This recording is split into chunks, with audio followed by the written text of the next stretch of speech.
ಎರಡನೇದು, the reason why I perhaps have told Kuvempu and Darwin together ಅಂತಂದರೆ ನಿಮ್ಗೆ ಹೇಳ್ಬೇಕಾಗುತ್ತೆ.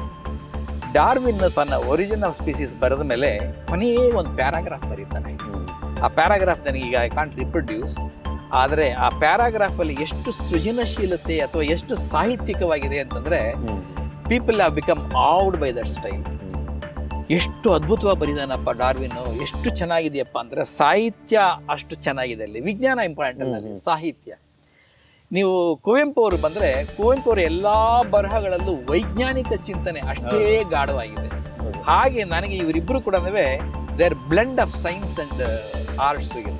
ಕುವೆಂಪು ಅವರು ಸಾಹಿತ್ಯದಲ್ಲಿ ಮೇರು ಶಿಖರ, ಆದರೆ ಅವರ ಚಿಂತನೆಗಳೆಲ್ಲ ವೈಜ್ಞಾನಿಕ. ಡಾರ್ವಿನ್ ವಿಜ್ಞಾನದಲ್ಲಿ ಮೇರು ಶಿಖರ, ಆದರೆ is capable of writing as good as an artist.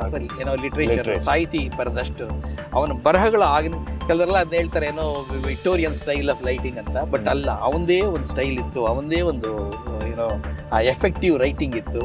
ಅದು ನನಗೆ ಮತ್ತೆ ಇಷ್ಟ. ಹಾಗಾಗಿ ನನಗೆ ಕುವೆಂಪು ಡಾರ್ವಿನ್ನು ಆದರ್ಶ ವ್ಯಕ್ತಿಗಳು ಅನ್ನೋದಕ್ಕಿಂತ ಅತೀ ಗೌರವಯುತವಾದ ವ್ಯಕ್ತಿಗಳು ಅಂತ ಹೇಳ್ಕೊಂಡು